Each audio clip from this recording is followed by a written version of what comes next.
Hey everybody, welcome back to Steve Reads a Comic. What's up, Steve? Hey, Shawn, how's it going? What's up, Bobby? Good day. Good day. So yeah, back. What's today? April 28th. We got about a week before Doctor Strange comes out. What's that for, Rob? What was that? Was that a oof, you had a rough day, or oof, we're doing a podcast? No, I definitely had a rough day. Oh, okay. Do you want to tell us about it or no? Sure, if you want to know. I'd like to know. A ladder kicked out from underneath me. So, Are you serious? Oh man, it was crazy, dude. I was gonna ask you. I was like, dude, you didn't fucking sprain your ankle again, did you? No. Wait, no. What ladder? How high? Extension ladder. Oh no! What happened? Did you hit the house or something?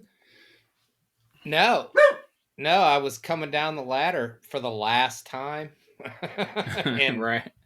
And the ladder just went, and it was crazy, man. I didn't. Were you able to jump off or what? Did you go down with it? No, my leg fell through the ladder, but the ladder got stuck between as it slid off the roof. You know, the gutters. As it slid off, it got pinned between the deck that was further over and the house. So it was just long enough where it kept me. It didn't go all the way to the ground. It was like, I don't know, 4 feet off the ground. But my leg was twisted. I like spun around and my leg was caught. If I would have hit the ground, it probably would have snapped my leg. Oh, man. But, so I'm hanging there.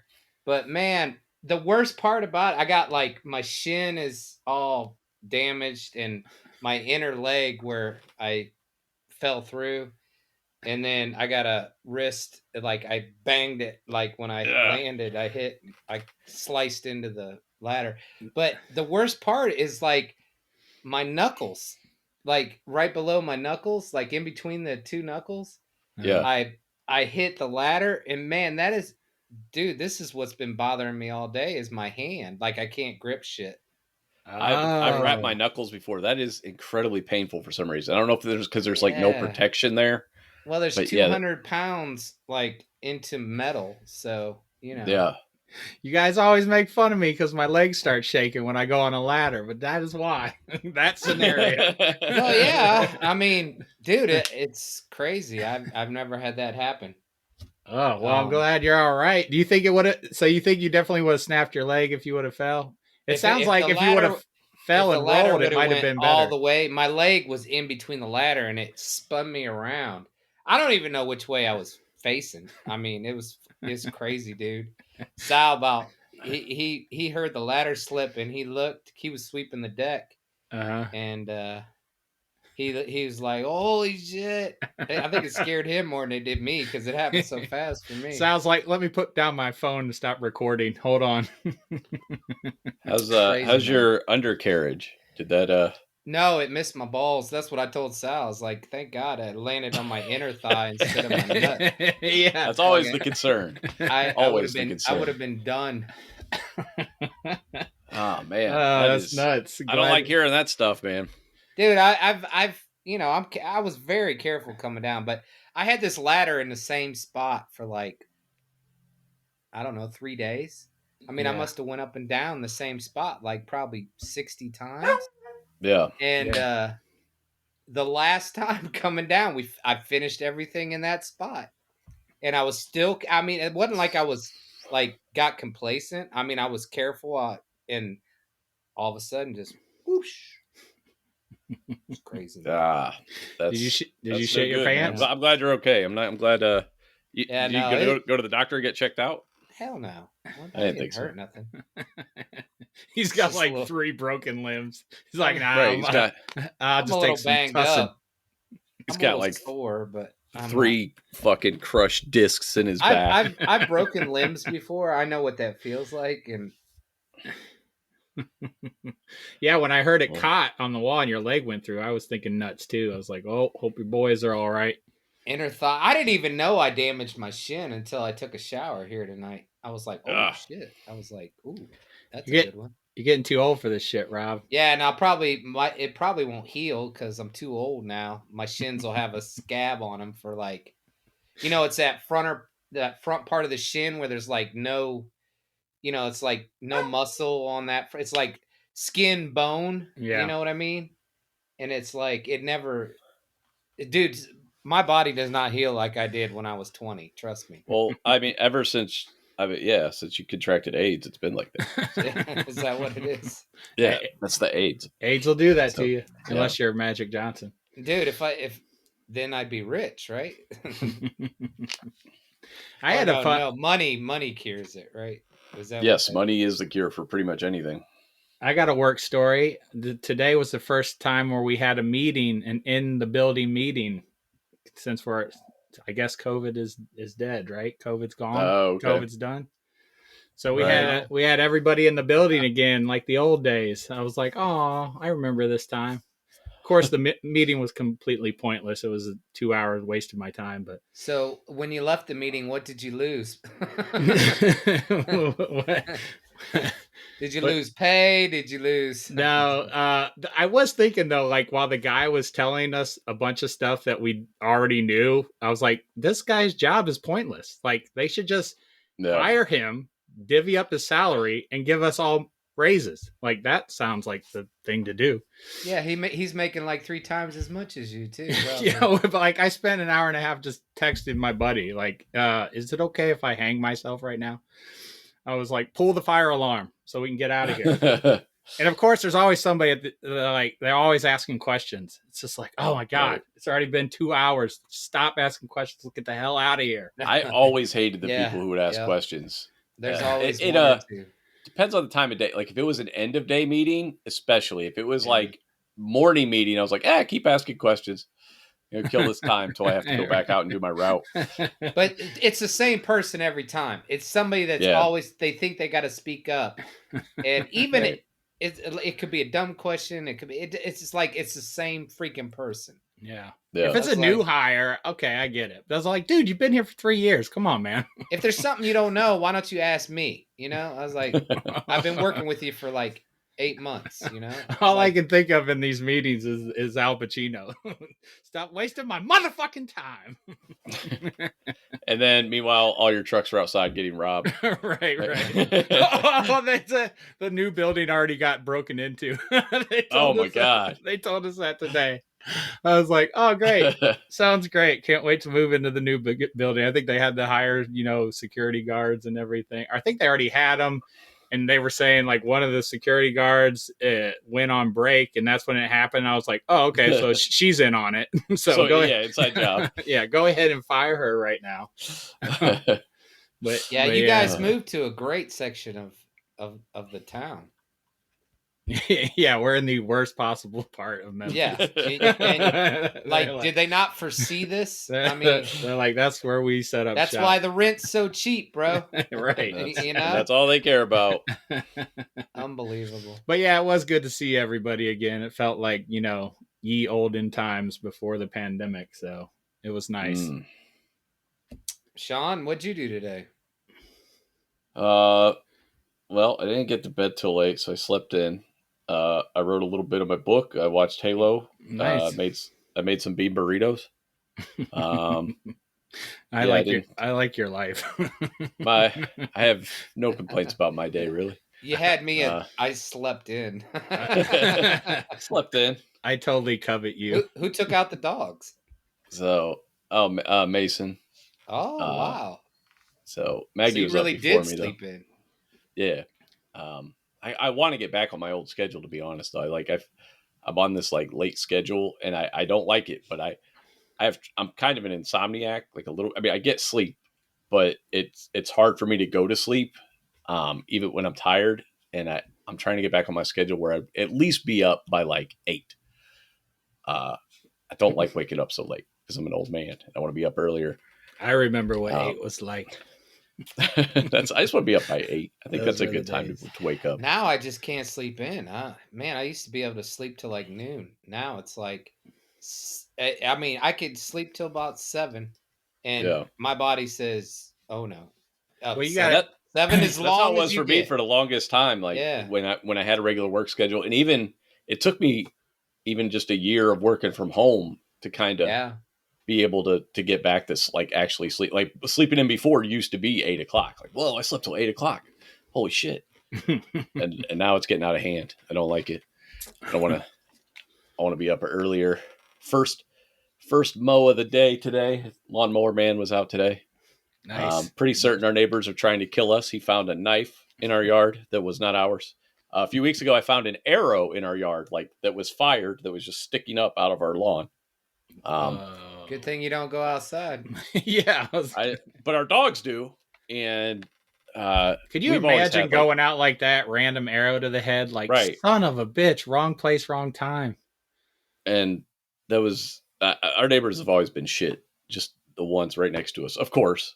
Yeah. We caught them throwing trash over our fence and stuff like that. And everybody else keeps to themselves, but they're just white trash assholes blaring country music. They're all, dude, if the temperature is above like 34 degrees, they're outside like all the time, just outside. They're not doing anything. They're just there being loud all the time. It's I don't know if I could have worse neighbors. Like they're the exact opposite of my personality. They're just loud and fucking redneck as hell. Fucking ugly. Do they try and talk to you at all, or? No, we stopped that years ago. They don't like us because we used to like have their younger their son over to play with our kids, but he had a really high pitched whiny voice and he used to whine all the time, so I stopped letting him come over because I hated that sound. And he was like, I want to play. And I was like, oh, okay, well you can't come in anymore. I couldn't tolerate it. I was like, I couldn't tolerate his voice. And now he shoots arrows into your yard. Right, exactly. But he was like, he also, I remember one time like our kids got off the bus with him. It's like middle school, and Mason's a smaller kid. He shoved Mason into like the drainage ditch on the way home, and there happened to be like a cop close by. Cop pulls up. Logan and Mason, this kid Jacob takes off running, and the cop talks to my kids like, "What's going on?" And they're just like, "That's not a big deal, just an asshole neighbor kid or whatever." But he took off running. Like that's lit. He might be the kid that DC is always making those movies about. He's just not. He's not quite as aggressive, but he's just an asshole child. He's just total dickhead asshole. And dude, I don't know what. Here's a weird trend. This is going to get me a lot of hate, but that's fine. I don't know why, but all kids named Jacob that have been born like after 2000, they have the exact same fucking face. They all have blonde hair. And I don't understand it. Like all these kids named Jacob look the fucking, I know like 3 Jacobs that look the fucking, I wouldn't be able to tell them apart in a lineup. They've never even met each other. And they have douchebag faces. And I don't understand it. Do they churn butter? They don't look like that kid. Oh, okay. But they have this face that I associate with a Jacob now. And anyway, I hate other people's kids so much. I only like my kids, and I like Aiden a lot. Aiden's like my third kid. You didn't like Brooklyn when she? I love Brooklyn. Dom, we got to work on, but I love Brooklyn. I was gonna say she drew dismembered bodies for you when you were over. Brooklyn's great. She's a good listener. She's a good kid. She's a good big sister. Yeah. Dominic's out of but control. But yeah, Aiden is like I text with Aiden like all the time. We send each other memes. Like I'm the cool dad. I'm the cool uncle. So he sends them to me. You guys wouldn't get those memes, so he sends them to me. No, absolutely. Because he was asking me. He's like, "Well, Shawn knows." I was like, "Yeah, he does. I've never heard of that meme." One less metal meme is okay by me. Keep it going, eh? So, no, they're not just metal. They're just like I don't know how to describe them. Some of them I don't get. Like my kids are around the same age as Aiden, so they're all in that same culture, same generational culture. So they all get each other's humor. Yeah, dude, I don't get your humor. Like, we have a chain going on. Like half the stuff I don't even understand. You have to be on social media to see all that stuff all the time. That's why we get it. Rob's like, "What is this?" And it's funny because I don't even send you guys like the stuff that I send Aiden or that I send to my kids because I'm like, oh, they won't get this at all. Yeah. Oh, I don't get some of them either, so I ain't going to pretend like I know everything. Oh no, and I don't eat. I mean, like I said, there's stuff that sometimes like Mason will send me stuff, and I'm like, this is not even a joke. I think this might just be racist. I'm not sure what this is. Like,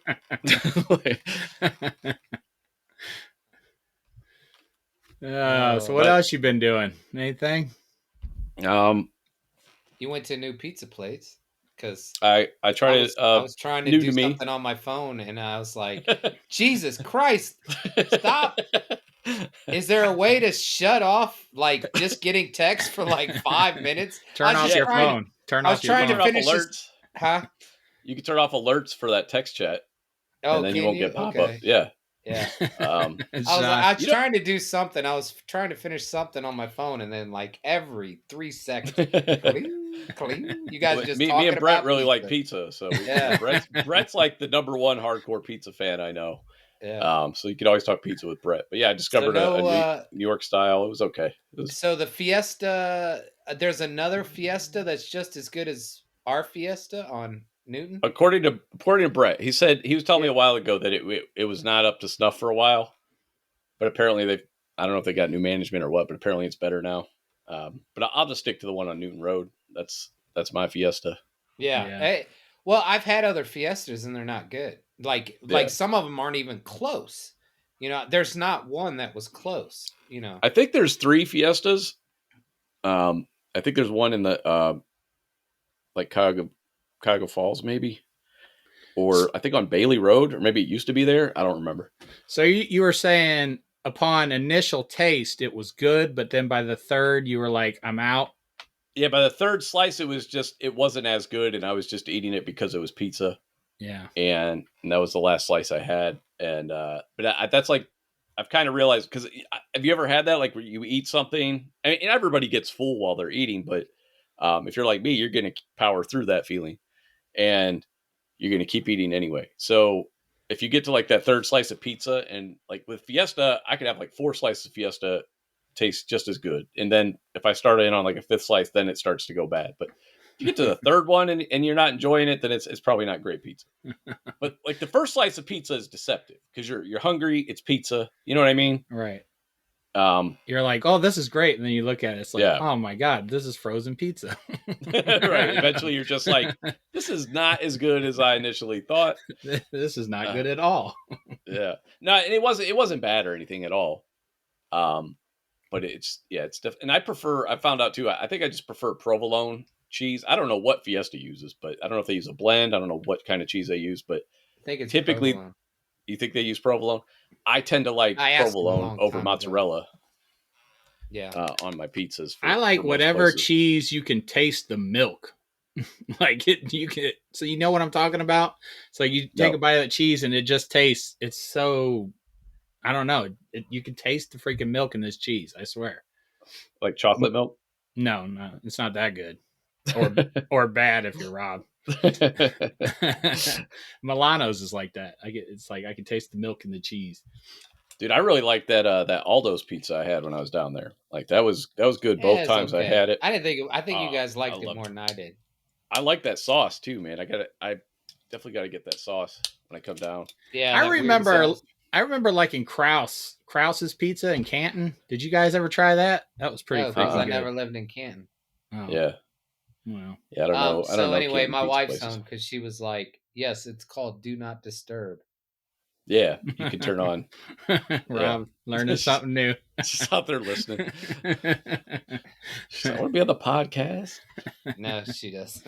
She wants me not to talk as loud. It's what she wants. We all do. Yeah. So they came out with they rebooted Amazing Spider-Man comics. They started with #1 again, which you know what? I used to feel one way about all these #1s, but I kind of like it now. If they're starting a new story or a new creative team, I don't mind all the #1s, and especially if they keep the legacy numbering in the corner where they're like this, you know, it might say #1, but it's like issue 894 or whatever in the long term. Who's the writer on this new one? I don't remember. I think it's Zeb Wells, maybe. But I know John Romita Jr. is doing the artwork. But it's a new storyline, and I like the idea of kind of chopping up the story arcs in an obvious way, instead of being like, oh, okay, just read issue 737 to 744. That's, you know what I mean? To me, I'd rather just have, this is, even if it did, I would like them to do it every year, like 1 through 12, if the story's that long, and then start over. I don't care. Yeah.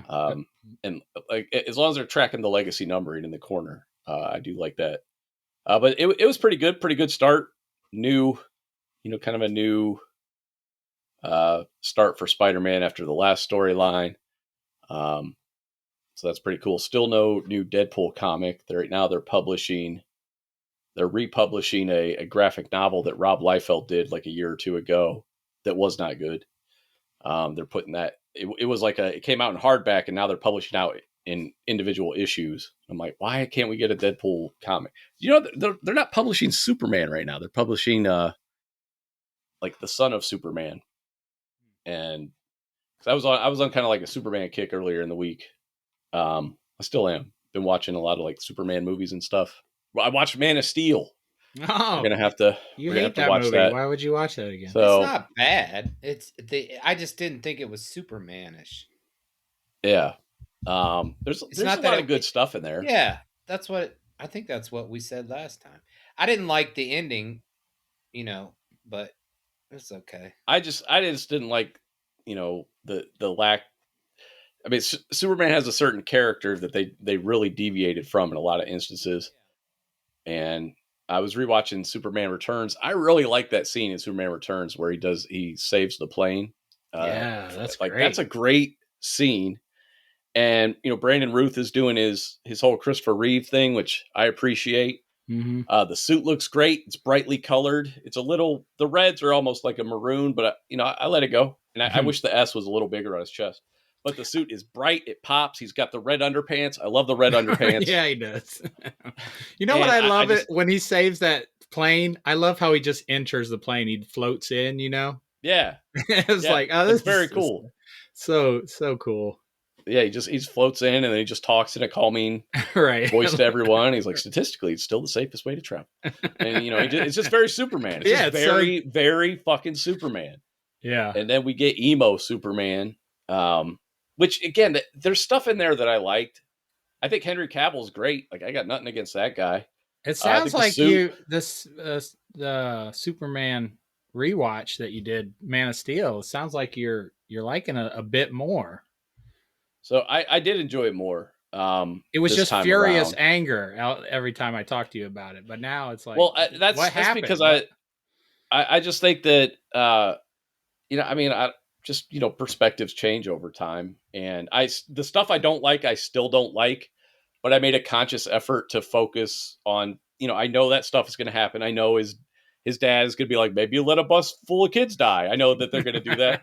That's a line his dad is going to say that's supposed to be, we're supposed to believe Jonathan Kent said, maybe you let a bus full of children die. That's how he instilled such a strong character in Clark Kent, by telling him to let children die on a school bus. And he's also like, let me die too. Everyone dies. Right. And that's the thing. That's Superman's character would have been like, fuck that. I'm going to save your ass. Like, that was so stupid. It was just dumb. Like, part of the thing with Jonathan Kent dying in the comics or in the Richard Donner movie is Superman couldn't do anything. He couldn't do anything about it. He didn't choose not to do anything about it. He couldn't. And later in life, he got so upset when Lois Lane died, and he reversed the rotation of the Earth. Yes, thank you. Reverse the direction of the rotation of the Earth, which is absurd. But which is fine. It's whatever. But as opposed to a guy from an imaginary planet. So, right. I mean, yeah, it's all ridiculous. It's fine. It's all relative. It's just like, I just feel like there's got to be so much of a butterfly effect from doing that. Like, that can't be a good thing to do. One guy's like, I have 3 legs now. It's just like hitting the rewind button, Come on. It's like Click with Adam Sandler, which I've never actually seen. But anyway, but the scene where he chooses not to save his dad, which is so stupid, so poorly done. I hate the desaturated suit. I hate that it's barely blue, red, and yellow. He doesn't have the underpants. I don't know why the underpants are so important to me. That's just Superman I grew up with. He's got to have the red underpants. Yeah, I'm with you, dude. Lex Where's the Luthor. red? Yeah. Yeah. But it did have like great, Zod was great. Michael Shannon as Zod. The other Kryptonians were really cool. The battles were cool again. And then we get to the stuff I don't like where he just, with reckless abandon, flies through a gas station and just destroying buildings. And it's funny because I was watching and I'm trying to justify it. I'm like, oh, it looks like everybody's evacuated. Like the very next shot, there's just all these people on the ground. I'm like, oh, I guess not. Okay. Lots of collateral damage there. Okay. Just the complete lack of effort for him to protect people. And then he goes out of his way though to save like a soldier at one point when the helicopter's going down. Like when I think they're still in like Smallville or whatever before they get to Metropolis, and he saves like that one soldier. It's like, you saved one guy, like that. You just said just the one guy. They thought that would be enough to appease us. No, and I like that, and all that stuff is still. I don't forgive that stuff. It's still just as upsetting.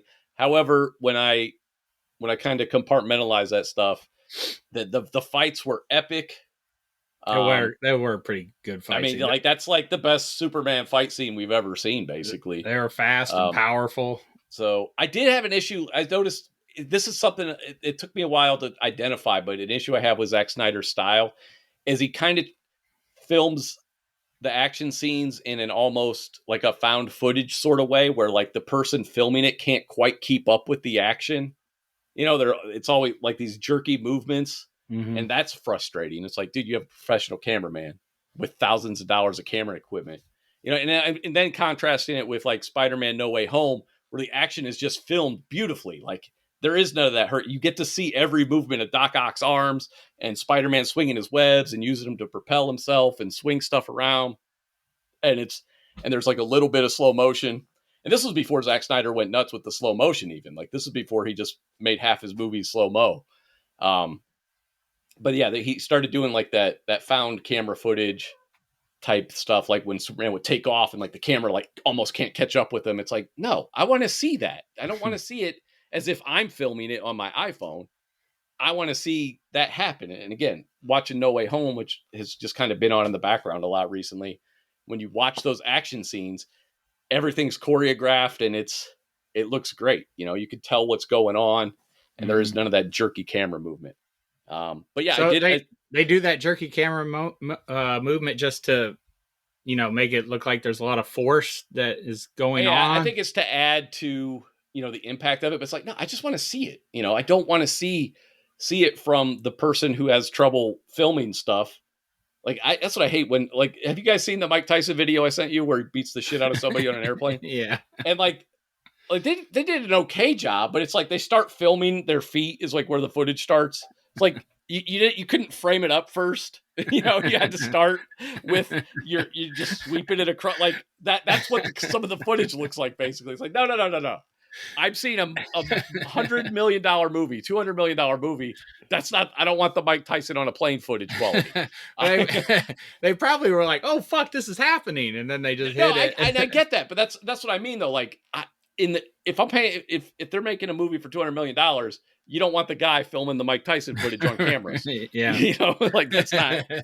Even the guy on the cell phone has the option to edit too. The guy on the plane. The guy on the plane didn't storyboard his filming. Right. It's a little bit, but there are videos too though that I hate, like on All Star Hip Hop and stuff, where they film a fight and all of a sudden they just like the camera goes down for a second. It's like, what? Why did you drop your camera for 2 seconds to look at what's over there? And then go back and then you miss the actual moment.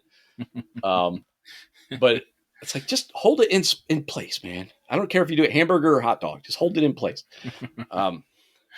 Yeah. But yeah, I did enjoy it more. I've been on a Superman kick, and I'm like, I really do like Henry Cavill as Superman. I still don't want any more Zack Snyder nonsense. I just want, and this is a term I just learned, and I should have known this because I love movies, but I want what they call a 4-quadrant movie of Superman, which is one that appeals to like the 4 main demographics, which is basically men 25 and under, men 25 and older, women 25 and under, and women 25 and older. They call that a 4-quadrant movie. So, think Captain America, think Spider-Man. It just has a very broad appeal.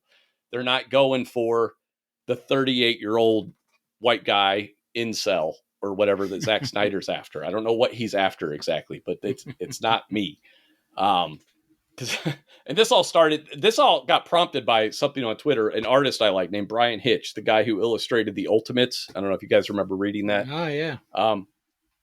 Fantastic, brilliant artist. And he was answering a question somebody asked about, I don't know if they asked about superheroes or if it was specific to Superman, but he's the one who said the term, like, make a proper fucking 4-quadrant Superman movie. So I had to go look that up. And I was like, yes, that's exact. And he got all these people argue. Like, one of the first comments was some guy literally started off with, fuck you. It's like, and he's like, I like, I'm 38 years old. I want to see a mature Superman. So of course I had to reply to that guy. I was like, starting off with fuck you because someone stated their opinion and it wasn't even directed at you is immature, actually.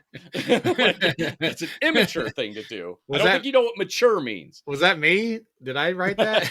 But that's what I mean. Like, what was the point of that even? Like, Brian Hitch is like a top tier artist. You know what I mean? He's in that top 1% of skilled artists. And you come at him like that because he wants a Superman movie that appeals to everyone, basically. Again, think Marvel movies. Think what DC used to do. And, like, not every movie needs to be like that, but Superman should be. Superman should absolutely be an all-ages thing, like Spider-Man. Like, I don't need an R-rated Spider-Man, and I don't think anybody's asking for that. I don't know why people are asking for an R-rated Superman. Doesn't make any sense. What happened with Superman Returns? Was it the ending? Is that why? Like, what happened? Because I enjoyed it. People did. Yeah, I guess people just didn't like it.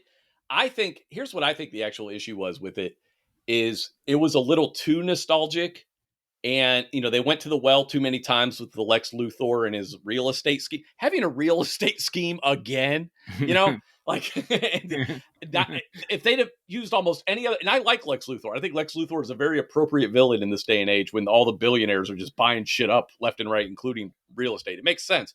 However, you want to see Superman punching people, you do. You want to see him fight Brainiac or Parasite or, whoever, anybody from his menagerie of villains, even Lex Luthor in his super suit. And we didn't really get an act. He literally just lifted successively heavier objects throughout the whole movie. Like, that's basically all he did, which is impressive. But you want to, I think it was missing the fighting element. It was missing him being able, Doomsday, whatever. You need some of that. That's just like, how's he going to lift a whole giant landmass of kryptonite? But meanwhile, we watched Gene Hackman put a little piece around his neck and he couldn't move from that, Right. So I was like, that's power creep, though. Yeah, I'm going with it, but. Well, that's also like even in Man of Steel when he's just like, you know what? Fuck Kryptonian gravity and atmosphere. I'm just going to fly anyway. It's like, what? And you're like, okay, whatever. Yeah, you have to suspend disbelief a little bit during movies, so I get it. This will shock you. I watched like the first 2 episodes of Superman and Lois, which is a CW show, which you know how I feel about CW. That's the one Rob was saying he watched. Yeah. How was it? And I liked it. I liked what I saw. And I'm actually very impressed. The actors are good. The actors are good. I like the whole angle. Like, Superman and Lois are settled down. They got some kids. But Superman is still doing a Superman thing. The suit looks good. He still doesn't have his red trunks, but it looks better than the Man of Steel suit. It's got some great. Dude. It's kind of when you go from like 1978 Superman, which was a big budget movie, to now like 2020 TV Superman, and the effects are pretty amazing. For again, when you factor in the budget and everything, it's the best Superman has ever looked in a TV show for sure. And just he went and like saved a nuclear power plant, and he did a move that was from an old Superman movie. I forget which one, where he like freezes the lake and then drops it. He did that in one of the Superman movies. I don't remember which one though. How's the writing? Is it CW writing? It's solid. It's not blowing me away by any means, but the characters are likable. You can, it's a little predictable, but it's well done especially for CW. I think the last CW show I tried to watch was The Flash, and it hurt me, so I stopped watching it. Like, it hurt me to watch it, so I couldn't. And I wanted to like it, like. I know you guys think I'm just like Mr. Down on everything, but I want to like everything that, like, I want to enjoy things. I don't go in going, oh, this is going to suck. The Superman and Lois is a little more serious. It's more grounded. Whereas the other CW shows, what's the one with all the characters? That is what it is. I watched some seasons of that because it's trying to be goofy, and it is goofy, and it's okay. But like the Flash, it doesn't know what it wants to be. Like sometimes it's over the top, but it's serious sometimes. You know what I mean? And it's like I don't think it knows what it is. Whereas I think it's the Superman and Lois it's more grounded. It's not, it's more of a drama than it is anything else. Yeah, I'm with you, Rob. Like some parts of the Flash, like the whole Eobard Thawne, that reveal and everything was kind of cool, and the whole area he had hidden in the complex was really cool. But at the other times, it's like you get to just some of the episodes with his friends, and it's just stupid. Yeah, and they just bring in characters just like Gorilla Grodd. Grodd. It's like. Or Shark Guy or whatever, it's just like, okay, Yeah, well, those are some of his main villains, though, in the comics. What's the one with the ensemble cast? Legends of Tomorrow. Legends of Tomorrow, yeah. There's it's trying to be goofy. It is goofy, and now I know Brandon Ruth is in that. He plays the Atom. Is he? Is he in that a lot? Yeah, he's good. He's not. I like him a lot as an actor. So. Yeah, him and his wife were both in it, and they both left. But what's the guy that plays? He's like not the Heat guy. He's got the hot gun. I like him. Heat Wave. I don't know what his name is, but he's real stern. He's funny. I'm pretty sure, but he's not trying to be. I mean, it's. I stopped watching it. I can only take so many. Like I'll watch some like Superman and Lois. I thought it was decent, but I just wasn't in a Superman mood. So I've only watched like 3 episodes, and I've watched like maybe 2 or 3 seasons of Legends of Tomorrow. But then, it's like after like 6 times, they're just kind of redoing the same thing. Yeah. It's like Monster of the Week, whatever. I'm kind of, I mean, and then Flash, there was a couple good seasons, and then, I kind of got tired of it as well.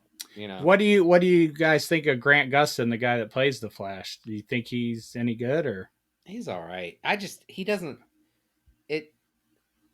not. He's just too tiny, in my opinion. I don't picture him as Flash. Kind of like the kid that's, or not the kid, but the weirdo that's doing the Ezra Miller.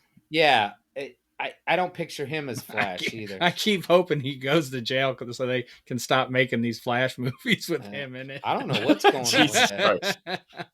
Dude, he's in trouble like every week. Well, he clearly has mental issues. So I do feel bad for him in that regard. But I always thought, like back before Chris Evans was Captain America and we just knew him as Johnny Storm, I always thought he would have made a good Flash. Johnny Storm and the Flash are kind of similar, a little cocky. And blonde. Obviously, anybody can be blonde, but I think Chris Evans, young Chris Evans, would have been a great Flash. I don't know who I would cast. I agree with you, Grant Gustin. He's too wiry. Like all the comics I read of the Flash, dude, he's fucking ripped, dude. Right. Like when he puts his suit on, it's like all muscle. Yeah, and I'm not trying to body shame the dude or anything, but yeah, just. Little bit of both, and Finn makes sense for a fast character. Don't get me wrong, but maybe just a little bit of just some shape, less 12-year-old boy shaped. Just like somebody who looks like they saw the inside of a Planet Fitness one time, maybe, because he literally reminds me of when I was like 12 years old. Like he looks like a diving board. So. Is that sexism? Speaking of Chris Evans, I watched Winter Soldier. Guys. I needed a good Marvel movie because Moon Knight just isn't. Oh, let's get into Moon Knight. I watched Winter Soldier, and I was just gonna watch like a little bit of it, How'd you guys? And I ended up watching the whole thing because it's so good. How'd you was guys it on TNT, or did you actually queue it up? No, I don't have T. Well, yeah, I do have TNT. Yeah, you have TNT. Yeah, I you got forget. it now. But no, I put it on Disney Plus, and I was Nice. curious on this last episode of Moon Knight. I was wondering if you guys made it through or not. yeah, I made it through. I was Dude, having. it started off. I was frustrated. Dude, this is gonna shock you, but I think this was actually the best episode so far. Yeah. That's what I was curious about. I was like, Have now you that and he's- Aiden been talking about this? We have not talked about Moon Knight. Yeah, No, it's funny because he's like, I actually enjoyed that. He's like, I see where they're trying to go. So he's like, but it's not. He doesn't mind it, but he doesn't know about Moon Knight like I do. He didn't read the comic. So this episode he really enjoyed. Well, I don't know about really, but he said it was okay. He said in comparison to the other ones, right. the frustration comes though in that it's the penultimate episode, and we're basically doing like an origin story. Yeah, and it's kind of like it shines a light on how insignificant the actual plot is. That this origin episode is more interesting than anything that's happened prior. Mm-hmm. With I gotta save the world from the guy with the glassing issues. He's dead serious, bro. Like he's so scary. Is that just because you're learning more about these people? Then, well, that's what one thing I've been saying consistently is character matters. I haven't had a reason to root for these people until now. Like we have a little bit of background, but I do kind of want to go into the nature of how trauma is portrayed in movies and TV shows, and the effects of trauma and how those are portrayed, and trauma responses and all that. We'll get into that too. But just on a more superficial level, just finding out, oh, okay, that's why this is happening. That's why this is why Steven exists. And it's funny to me, and maybe it's just because we've read the comic, but to me, Mark was always the main personality, and maybe to the average viewer or the person who hasn't read the comics, they thought Steven was, but to me that wasn't surprising. I was like, because I've said multiple times, I'm frustrated that they didn't start off with Mark as the main personality on this show. Now, see, in the original run, it was all Steven. Like you meet Mark in the desert, but then after that, he's a millionaire, and he's Stephen Grant, and you see Jake Lockley here and there, but it's mostly Stephen Grant and then Moon Knight. And then everything I've read about Moon Knight, it's always called him Mark Spector. Like everything, Mark Spector has always been like the Bruce Wayne personality. Yeah, that was just. I'm just talking about the original run that they did. Yeah. So I haven't read them all yet. I agree with Shawn. That's the whole thing about this series is I don't care. There's nothing that gives me anything to care about. There was no character development. Why do I care about this character? This episode at least gave you a reason to care about it. Okay, I know this character now. Right. Like before on any of the other episodes, I mean, okay, he's just running around. Just the guy who worked he's at the talking to myself. He's talking to himself most of the episodes. Is he? It's like is Steven like young and goofy and awkward because like in Mark's mind he created him because as his little brother? Well, he's like innocent. So he's innocent. He's naive. He just has a different perspective. He has, the way he kind of created that personality was to see the world differently and not see it necessarily for how it is. Yeah.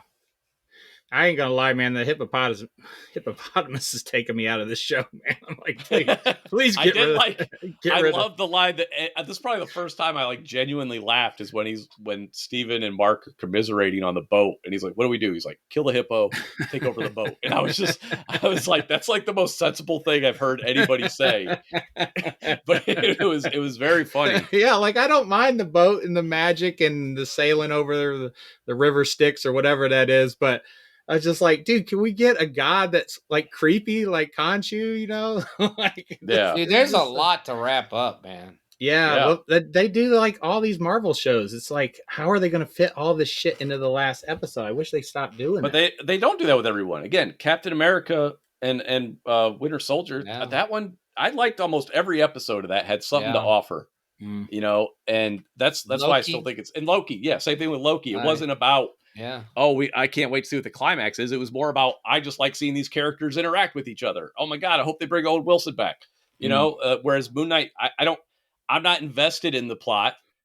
at all. Like, I still am not invested. And now at least I have a reason to like Mark Spector. But so to get into this is the thing. One of the things that bothered me is, and they do this a lot. This is a trope where they have the abusive parent, but the parent always has a reason to be abusive. And I'm like, sometimes you have a parent who's just a fucking evil, abusive asshole. I'm not going to name any names here, but sometimes you just have, let's say, a mom who takes out their whole childhood on you and your sister, for instance, every day of your life. The difference is in Moon Knight, they actually showed her caring for her kids at some point. but that they don't need to have that switch flip where it's like, oh, it's your fault this happened. It's like, the wrong kid died. That's what I always think of from Walk Hard. I don't know if you guys have seen it with John C. Reilly. Brilliant movie though. But it's and they make fun of that trope in that movie.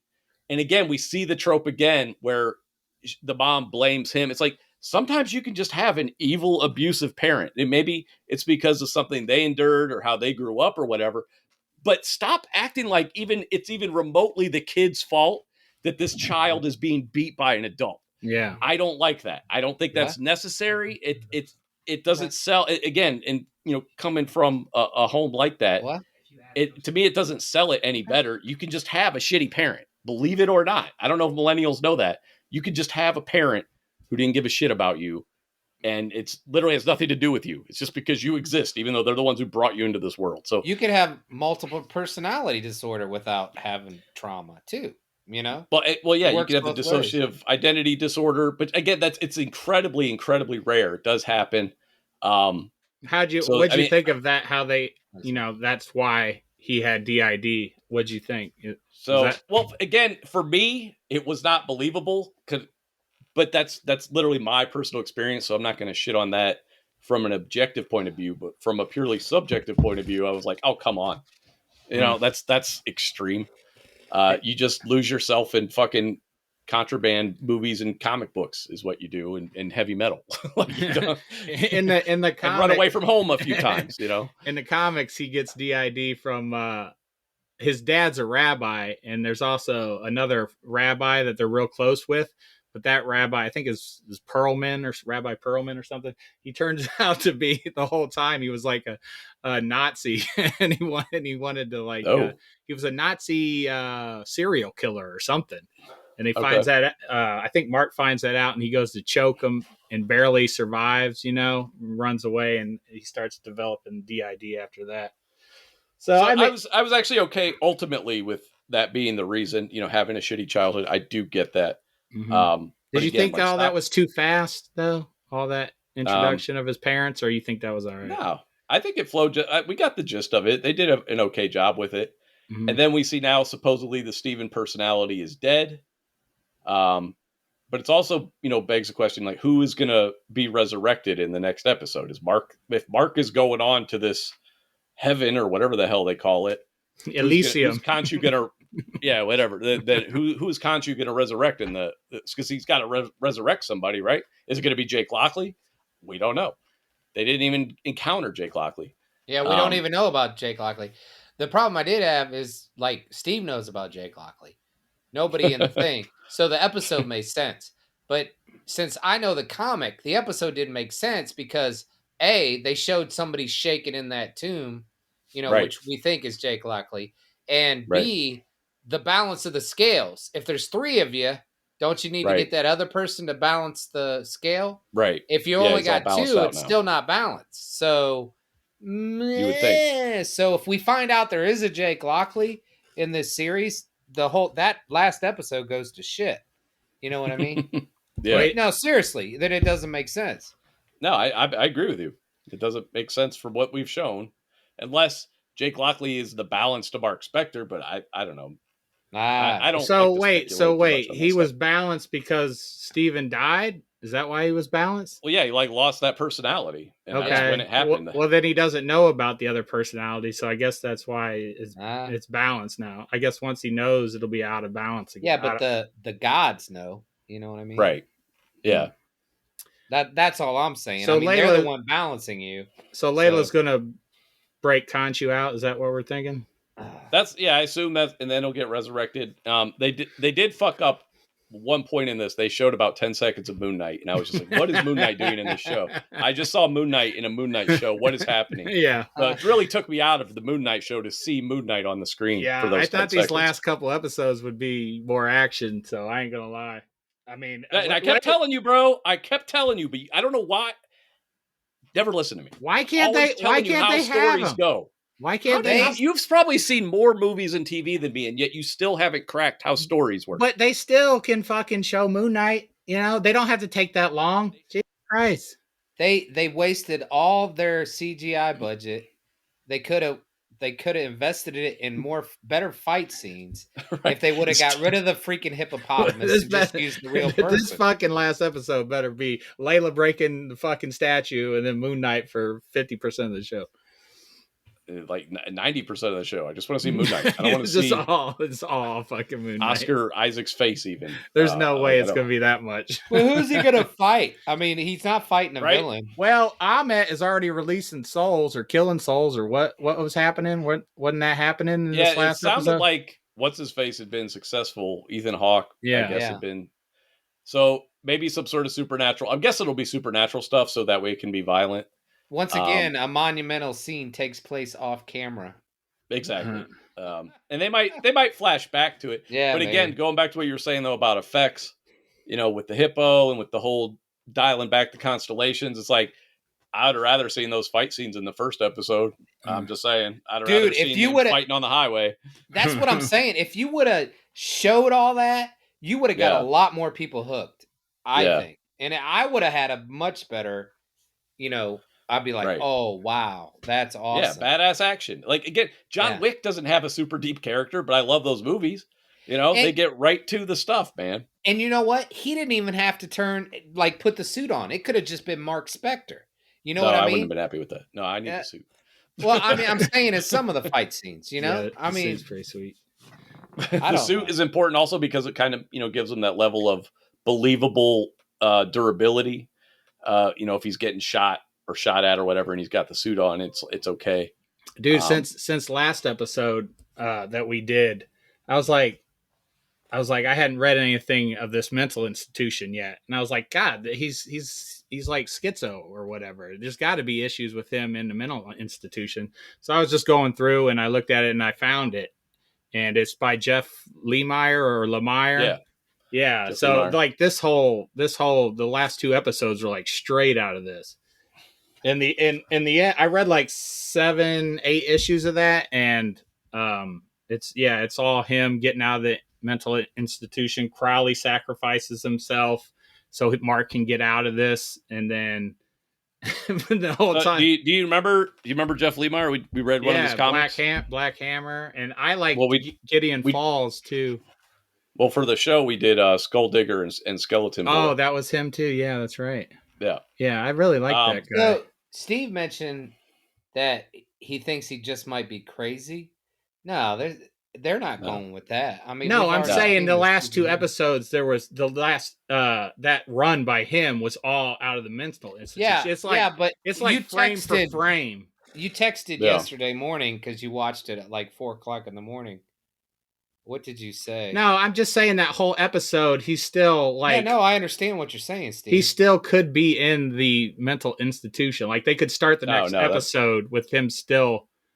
That would make like going back and forth. Yeah, you said he may or not still be in the goddamn mental hospital. That's exactly what you texted. They better... If he's it's all in his brain. It better be for like the last 5 minutes or so. Though. Well, I hope so too.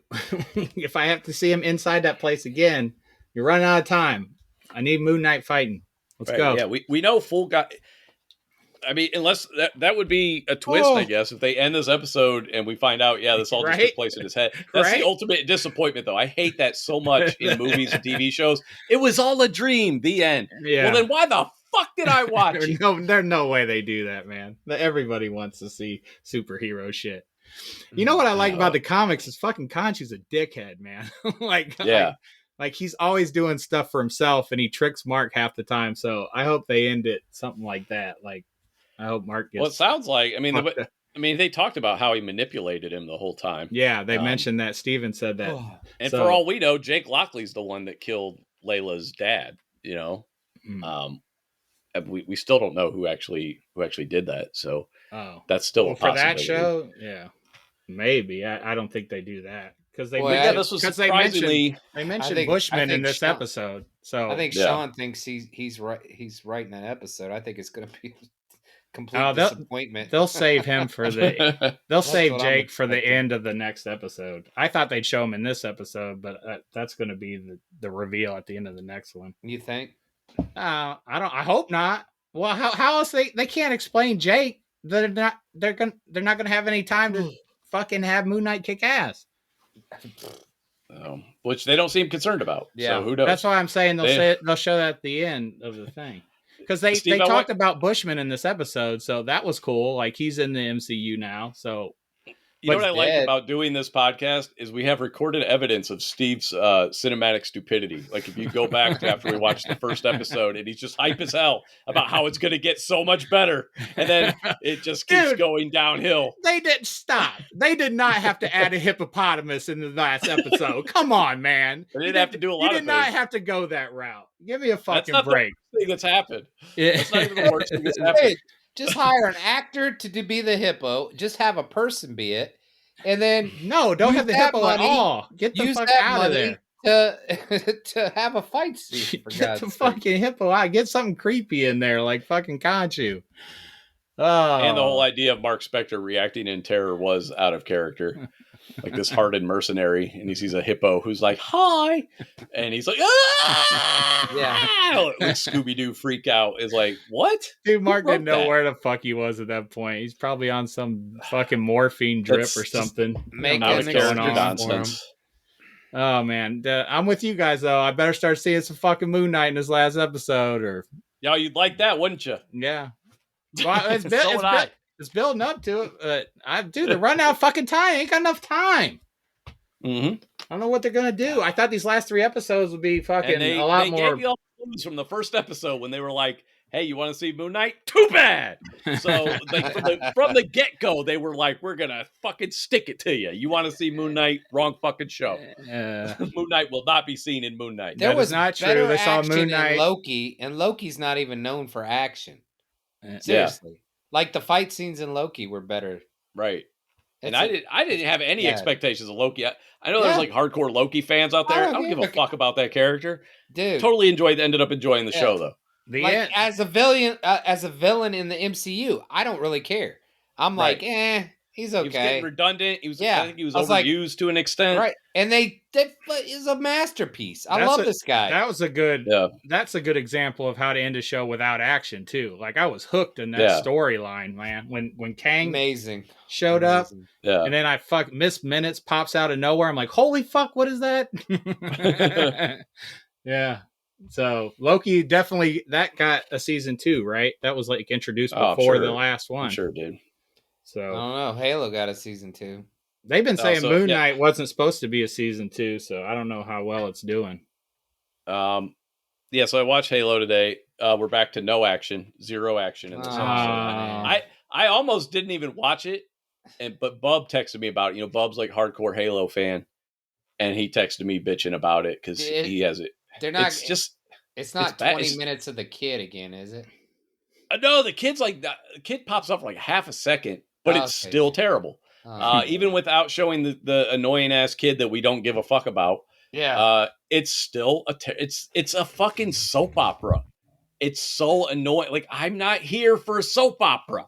I'm not here to see Master Chief's face. I'm not here to be concerned about Master Chief's journey. I'm just here to see him be a badass. That's it. It's a simple assignment. Very simple assignment. I hate you because you said, "Man, that guy is so bow-legged." And well, it was a couple episodes ago. I forgot to mention it. I was like, after you said that, I was like, I was looking. I was like, "Oh my god!" But then I was like, I think it's the suit. And then there was a couple shots where that dude is bow-legged. Because then I was looking at the other Spartans. And I was like, oh, they ain't bow-legged. That guy is severely bow-legged. I think his legs go like freaking like that, rickets, man. I'm telling you. It's like, and then now that's all I see when he's standing is his bow-legged freaking leg. He I was can't like, stand up straight. I hate you. He can't stand up straight. His legs are never like perfectly straight. They're always bowed. Oh, it's bad. It is bad. It's not even just a little. Because when you look at the other Spartans, it's like straight. Right. And because I thought it was the suit. I was like, I think it's the suit. And then I kept looking and I was like, oh my God, this guy is really. How does that happen during casting? It's like Ezra Miller. It's like, dude, he looks horrible when he runs. You just cast somebody whose main objective is to run and he looks stupid running. Yeah. I'm down 2 episodes on Halo, so I have to look for this bow-leggedness. There's no reason to watch the show. I'm telling you, it's not good. It could be so much better. I mean, you can mix it easily. But just give me some one of those shows where it's like it's almost like they decided the episode length before they wrote it, so now they're trying to hit 9 episodes or whatever. Yeah, it's like it is so stretched out and boring. Do we know how many episodes there is of Halo? I think I read that it's 9, but I don't remember when I read that, but I could be wrong about that. So feel free to correct me on our Facebook page if you know the actual episode count. But it's just so disappointing, so fucking disappointing. Sorry, man. I know you like that property a lot. It's frustrating. I just don't get it. It's really not that hard to tell an entertaining story. I don't know. And again, 4 quadrant. I'm going to be using that a lot, but like, I'm not looking for the deep soul searching. Just make it entertaining for everybody. Give everybody something to like. Halo is not. I guess technically it's an M-rated game, but it's not really known for its brutal violence, which they actually have some cool brutal violence. So I don't know. I'm just contradicting myself. The Matrix Reloaded 4 quadrant? Reloaded. No. I don't think any R-rated movie is necessarily. No, that's too broad of a generalization too. But the first one definitely was Roadhouse. Roadhouse is not a 4. No, that's like a 2 quadrant movie. I was just joking. But Matrix Reloaded, I feel like it should have been. I feel like it should have been, but then post 2016, when you realize half our country is incredibly behind in mental faculties and intellectualism and just education, you realize, oh, okay, we'll never reach those people if there's too much. If the dialogue isn't just family, then they're just lost. They're not there for it. They're like, I don't know what this guy is saying and what Colonel Sanders is saying at the end of this movie, but I'm pretty sure it goes against everything God said in the Bible. So, I think that was pretty much the takeaway from the scene with the architect, which I love to this day. I will defend. I won't defend it. I don't have a reason to defend it. If you don't like that scene, you're probably a fucking moron. So, just take that as you will. But that scene is so fantastic. That whole because I used to love philosophy when I was younger, and like Jungian philosophy was like my favorite. I love Carl Jung, but. So that whole scene to me was just like, this is amazing. This whole conversation. And when you think about it and, apply it, and everybody walked out of the movie like, fucking sucked.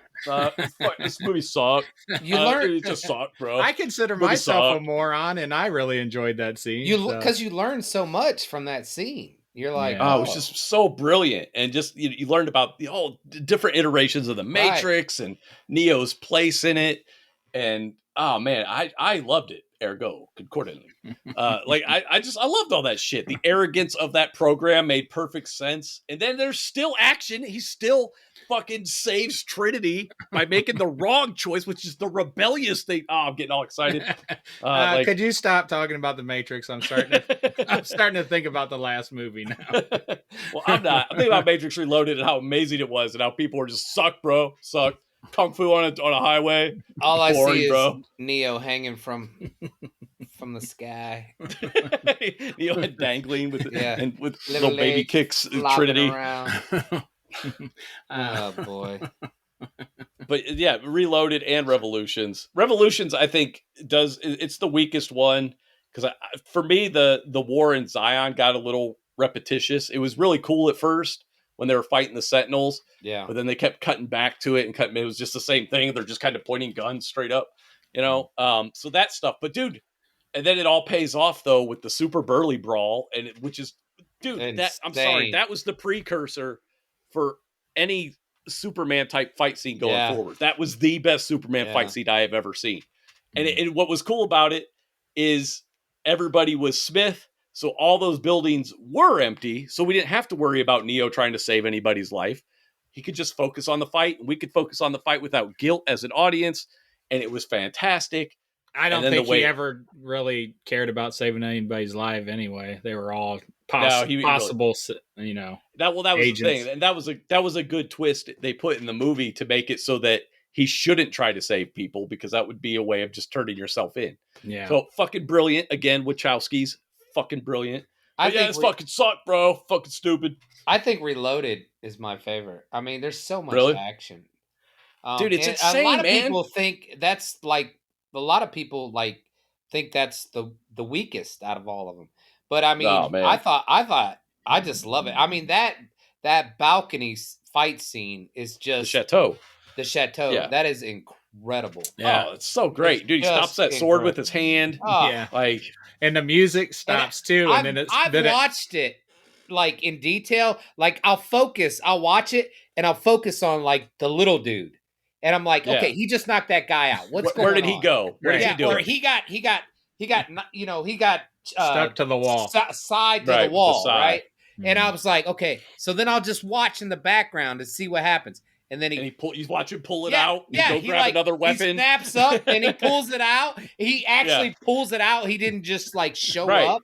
Exactly. It's so incredible. The attention to detail for the choreography it's incredible. is insane. Dude, and then you're like, okay, that post got knocked down. Is it there in the next scene? No, it's not. It's gone. Oh my God. You know, it's like, wow. You know? When it hits his hand and then the music stops and then the blood starts dripping and then the music picks up, like the beat kicks in, and then they just go back to fighting. And but they look at each other like, oh shit, it's on.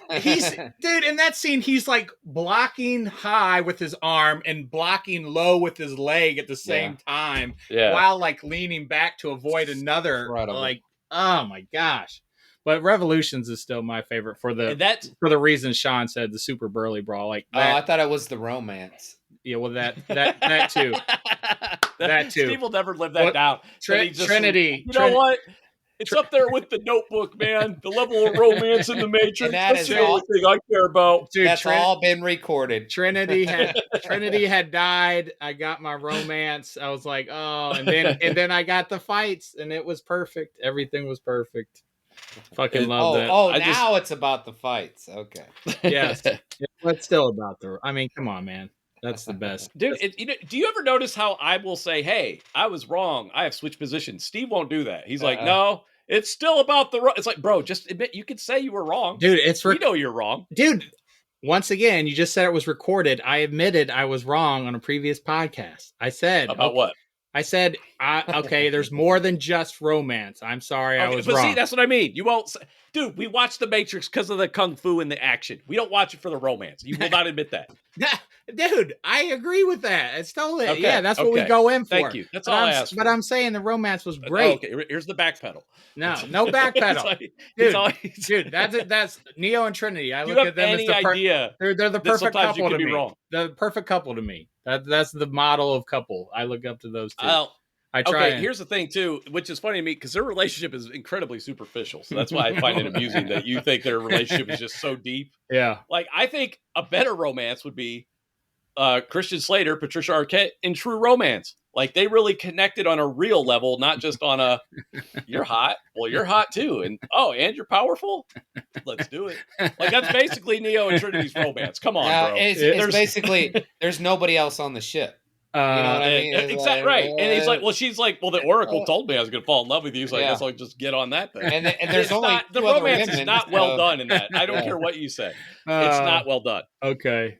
You're wrong, but whatever. I'm not. It's not. It's a very superficial romance.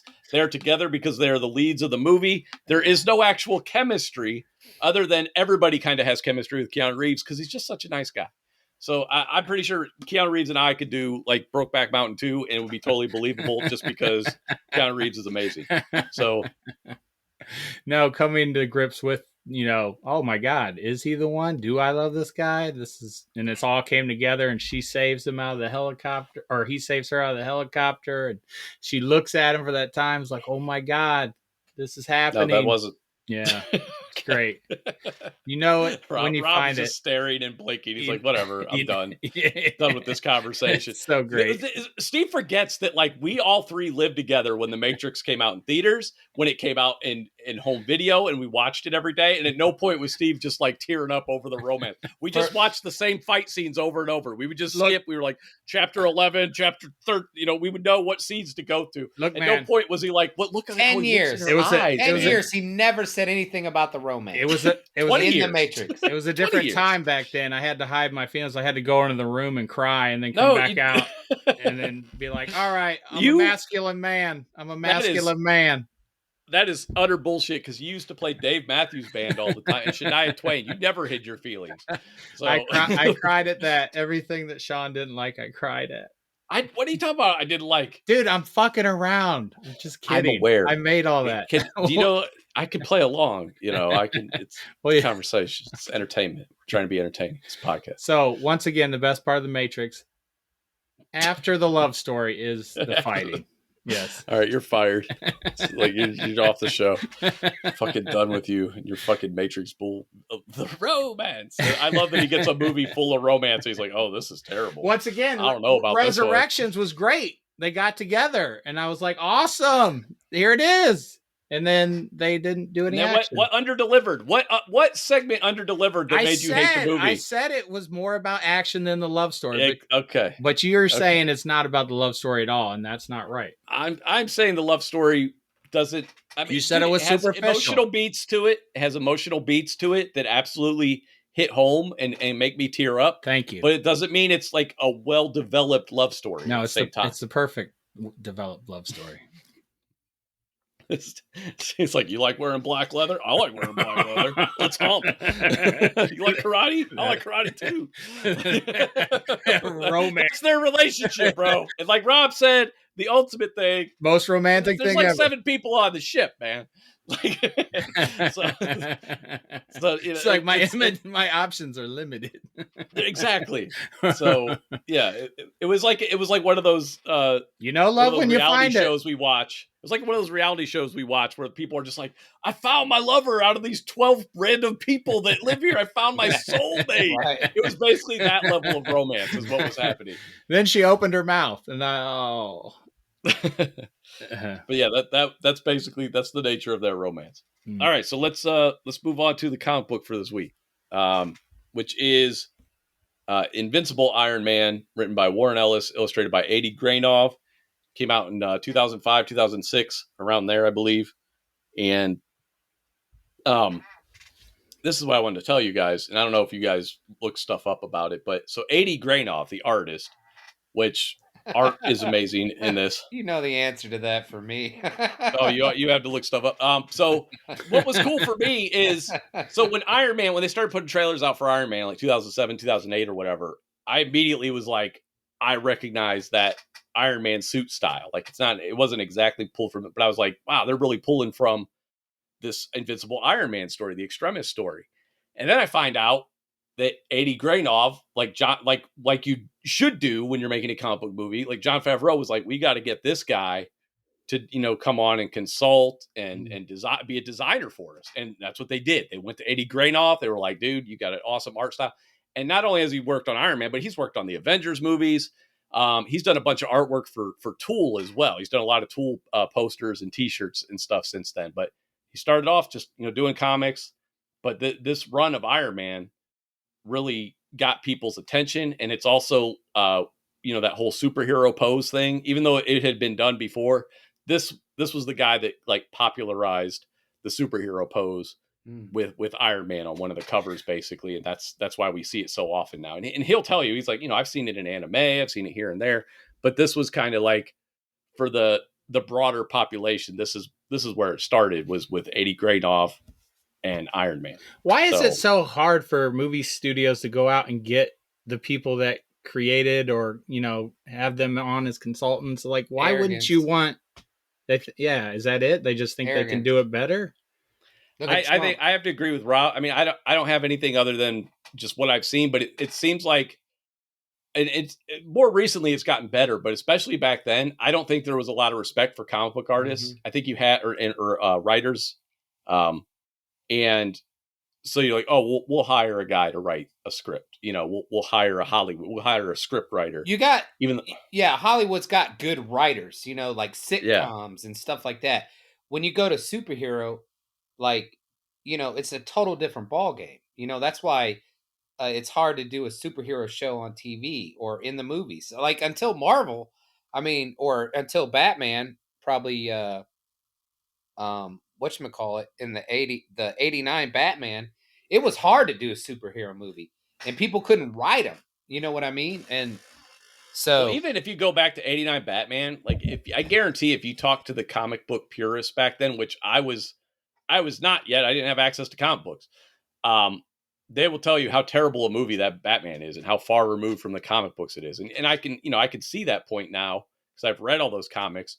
But I've derailed. Okay. So, my point is basically though, that they didn't, going back to that one or even go back to 78 Superman, they didn't respect comic book writers for the book. And I'm guessing it was more of a Hollywood thing. I don't think it was necessarily the guy who came and pitched Batman or whoever. I'm sure he loved the comic book writers, Right. but then you get the executives involved and they're Right. like, we'll get a professional on this. Well, that's my point. I'm kind of agreeing with you in that it's hard to do. It was hard to do a superhero movie.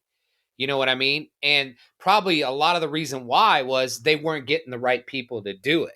You know what I mean? Yeah. Now you look at Marvel and it's like they get the right people to do it, or the right writers, or, like you said, they have respect for comic book people now. The writers and the source material, which you see like with the Russo brothers, especially what they pulled from, Winter Soldier, and just what they pulled from the comics and really knowing where to go with that stuff, and bring in, I don't know if Ed Brubaker was brought in as a consultant or not. I think I read something about that, but I don't think he really got paid for anything. But anyway, I think it's just that Hollywood, we know better. Comics are for kids.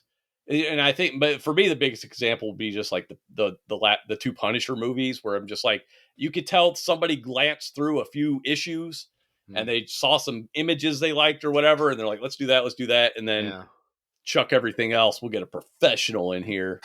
And that's the thing. A professional writer is a professional writer. If you're getting paid to write, you're a professional writer.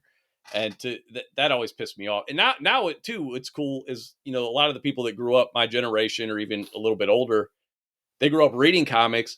They ended up becoming writers on TV shows or movies, but then they go back. They're like, I want to write comics. You get Jerry Duggan writing comics. You get David Mandel writing comics. You get Kevin Smith writing comics, Brian Posehn. You get all these people who have succeeded, beyond what a typical comic book writer, would have a level of success at in like the 80s or 90s, where they're writing for movies and shows, but they want to go do comics because they love them so much. Yeah. Well, it's like me and you have talked about, like, why hasn't DC got Bruce Timm to like consult on anything? I don't care what it is. I don't care what it is. They haven't even called him once. How do you not see what that guy has done and get him in there? It's like, hey, man, you could be successful, if this guy knows what he's doing, or, at least get him as a, some type of producer, or, get him involved in something. Right. Yes. With the live action universe, if you're going to pursue that. But it's funny you mentioned that because I actually remember now why I stayed up late last night. I couldn't get to sleep. And I decided, I'm like, you know what? I haven't seen the Green Lantern movie since I saw it in theaters. So I put on the Green Lantern movie and I'm watching it. And I'm just like, and it's funny because the tone of the movie is very Marvel. And I think a lot of people forget that because of the Snyderverse and how dark and serious it is. Green Lantern is very light. It tries to be funny. It doesn't succeed necessarily most of the time. That's a movie that upon rewatch, and again, where I go in and I'm just like, I don't have a strong attachment to Green Lantern. I just don't. So I don't have a lot of passion. Sounds like, thank God, a movie that won't break my heart. Right. But I'm watching it for the second time since it came out. And I'm just like, God, this is worse than I remember. Holy shit! Like this, I think I went easy on it when it came out. I was one of the people. I was like, it's okay. What are you gonna do? It's a guy who fights with a color green. I mean, what do you want from a guy that I'm watching? And I'm like, I think I want more from somebody who fights with the color green. It's and I didn't finish it. Eventually, I got tired enough that I just went to bed. And Dude, I will finish it though. Dude, the romance was solid in that. What the fuck is your problem? I'm gonna throw my own monitor. I'll flip this desk. They ended up getting married. But anyway, the reason I bring that up though is because I literally thought that while watching Green Lantern, I was like, why isn't Bruce Timm involved? That's hilarious. In the DC universe. That's like, so funny. And I know I've had that thought before, but last night it was just one of those things like popped in my head where I'm just like, what are they doing over there? Why does this exist? And I started thinking about how I would do a Green Lantern. And again, a very limited knowledge of Green Lantern, but I would have done a Green Lantern movie. They did all this stuff where they show the planet Oa and, they're giving all this backstory. I would have just dropped the viewer right into whichever, like I would have picked Kyle Rayner. Everybody likes Hal Jordan. I like Kyle Rayner as the Green Lantern, or even Jon Stewart more than Hal Jordan. But I'd have picked one of those guys and like Kilowog or Guy Gardner or somebody. I'd have had them as partners, and they would just be like involved in like some sort of chase, or they're chasing bad guys in space. Basically, they're like beat cops in space. Is how it would start. Bad boys in space. Bad boys. Maybe, but not quite. Yeah, not quite. But more like Lethal Weapon is what I was thinking. Okay, actually, yeah. Like Mel Gibson, Danny Glover kind of relationship. You got the hothead and the old professional or whatever. But anyway, they're basically space cops, and it's kind of like quote unquote down to earth. I mean, it's in space. They have the base on Oa and everything, but the viewer would get right away what they did, and basically it would just end up like a Lethal Weapon or any other typical 80s action movie.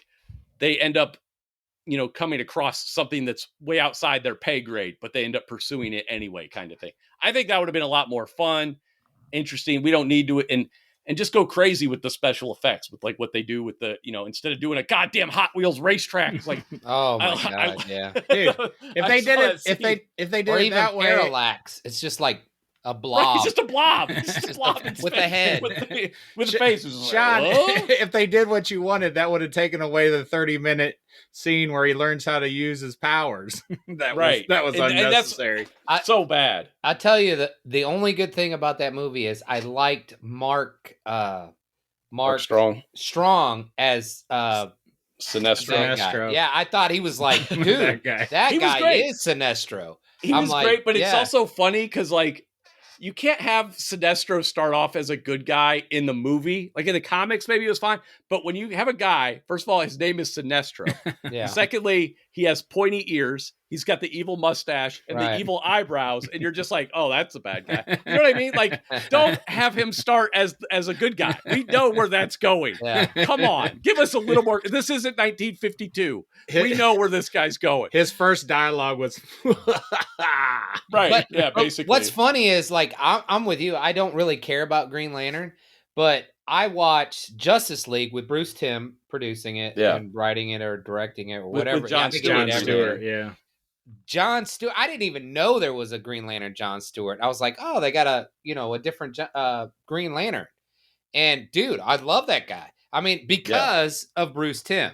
So then they do the animated. So now I know about Green Lantern. I like that character. Then I watched the Hal Jordan with the CGI one, the weird animation one, and I liked it. I thought they did a good job. That was a solid show. Yeah. The first season was really good. I don't know if the second was that good, but I didn't finish it. But again, that's basically what I'm referencing when I'm talking about the movie. Though they just kind of drop you in. Yeah, the Green Lanterns are the good guys. You know what I mean? Like that's and then we learn about all the other lanterns. Yeah, all this Avatar like reveal the landscape type stuff. Where that's not why we're here.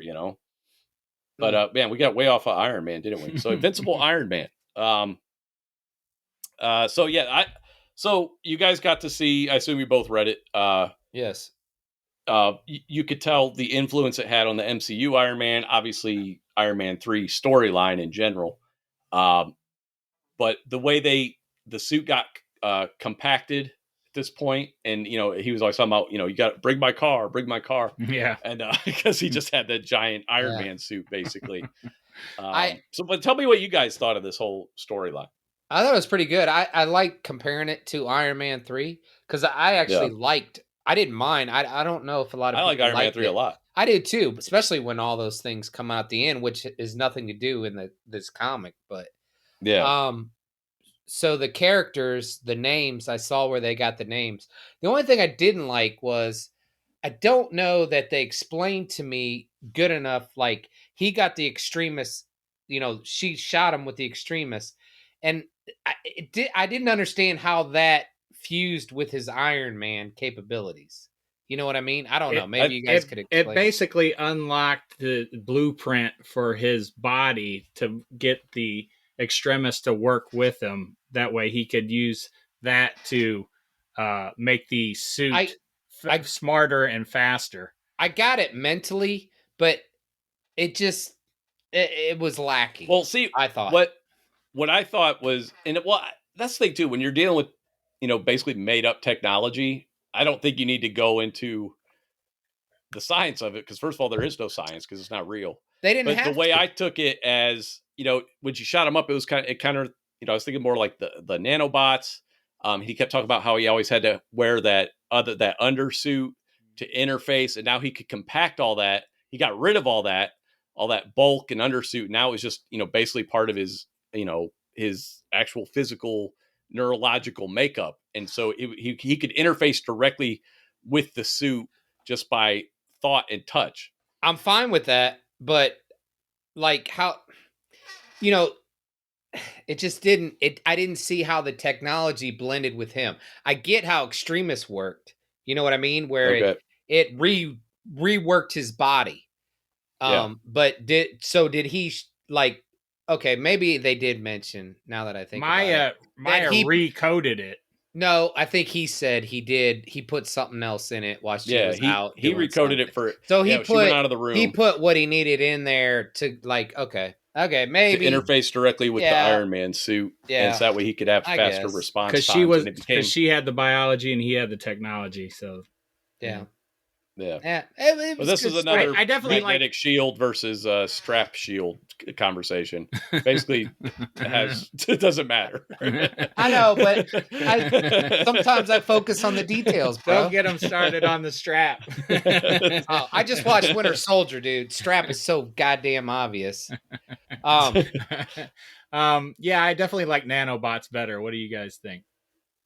I like better than what? It's amazing how better than the way they describe this one. How Marvel can change the story and still kind of like obviously this was a source material for them. Yeah. They kind of changed it quite a bit, and it was still a good story. You know what I mean? Well, that's what I talk about all the time with the Russos, like especially Winter Soldier. What they, I complain when people come in and they kind of cherry pick stuff for their movie. And they don't adapt the right elements. Like, they'll see the Russian in Garth Ennis's Punisher. They'll take the Russian, but they'll leave the whole rest of the story out. And you're like, oh, come on. Like, it's a great story. But the Russos, they cherry pick in a smart way. And you have to cherry pick. You can't just do a straight up adaptation because it's a different media format. But they go in and they know what the important parts are. What are the important character beats? What are the important story beats? And what's important to have also good action scenes.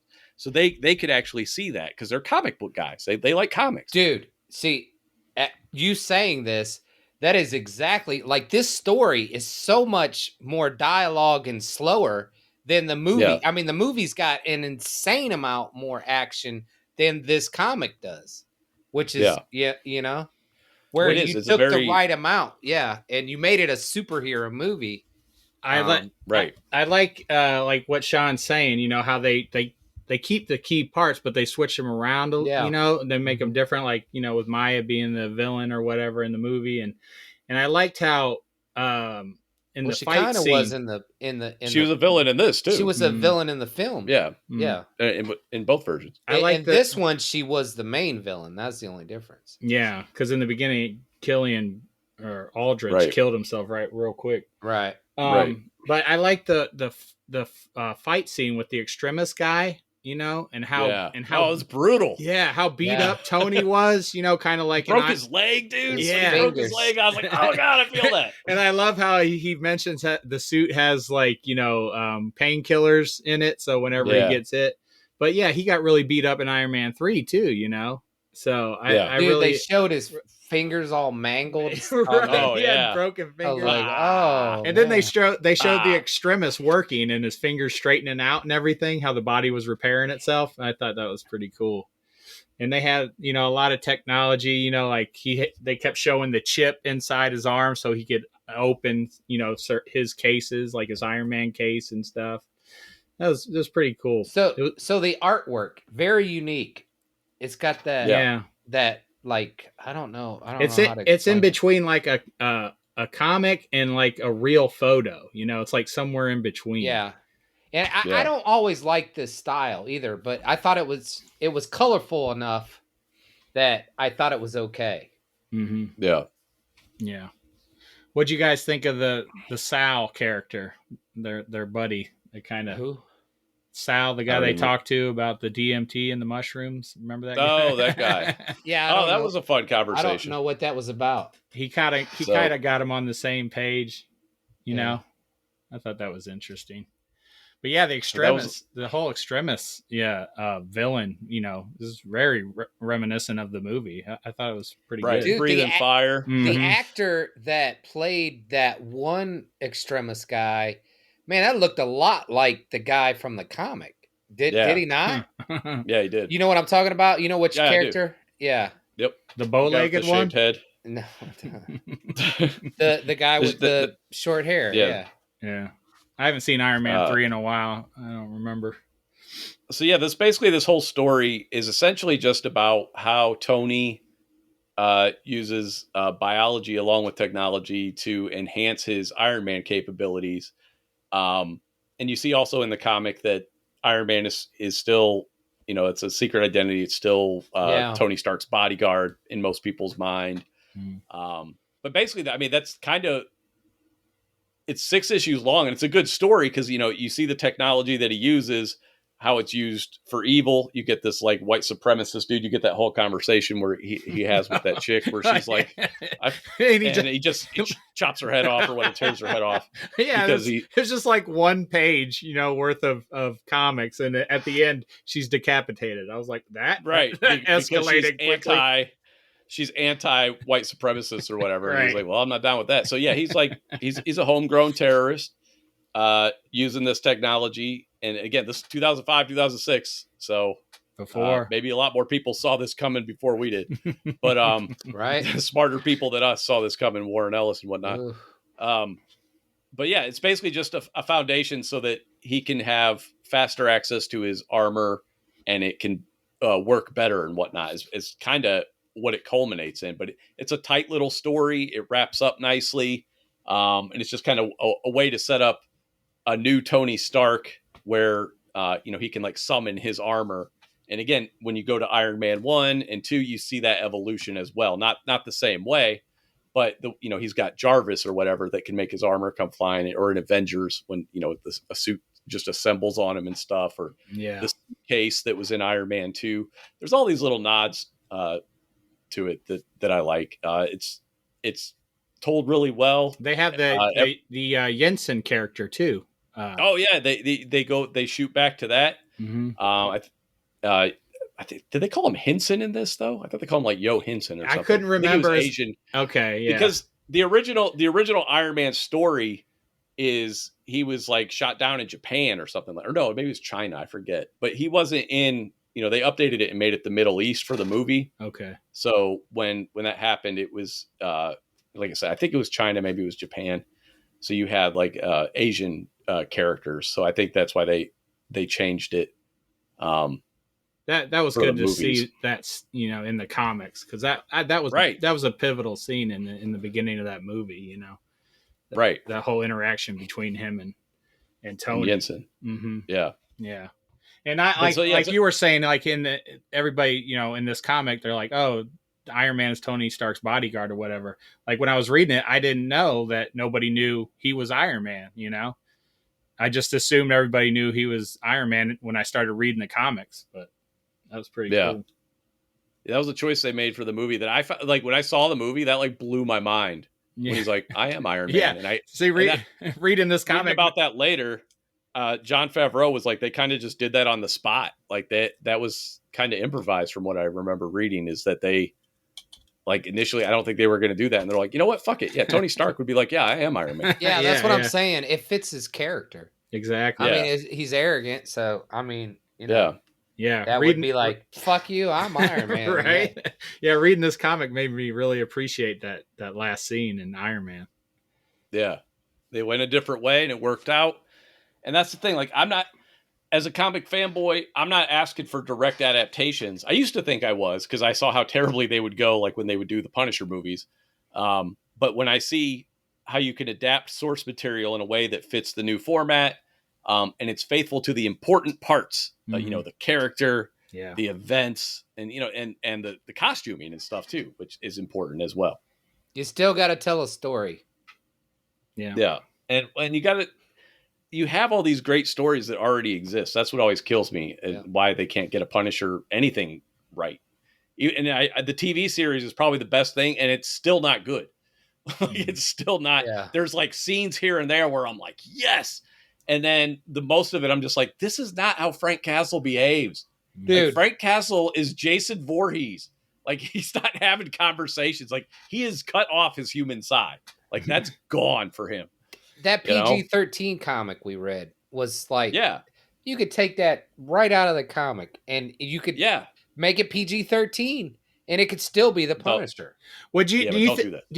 I'm saying if you wanted to, you could just take that story, make it PG-13, and still it would be better than anything. It'd be better than anything we've gotten as far as Punisher in TV and in movies. I'd much rather see a rated R version, but I'm just saying. Do you think if you hadn't known anything about Frank Castle, you think you would have liked this Punisher series, Netflix series?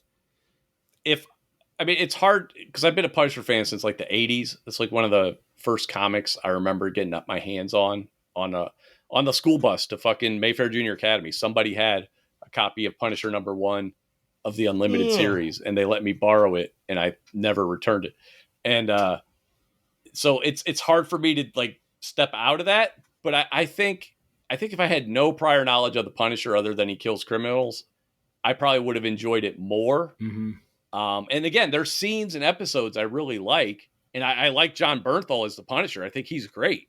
But all this, like, I don't know, the Punisher just, he keeps to himself. He's a sociopath. He's not going to go stay in some lady's apartment and hang out with this young girl all this time and all this. Like, that is not the character. Yeah. Because I remember watching it before, we did the podcast. And then once we started reading it, I get what you're saying, but I really did enjoy the series when I knew nothing about the Punisher. Yeah, I agree with Steve. Well, yeah, you'd be better to ask that question, dude, since you hadn't read any comics till you watched it. So in retrospect, you do understand then why I'm like, this is still not the Punisher. Yeah. I see it. Like, I thought it was really good. I enjoyed the series. Had the Netflix problem of being a couple episodes too long. Not as bad as some of the other ones. But, and I like the character, John, whatever his name is.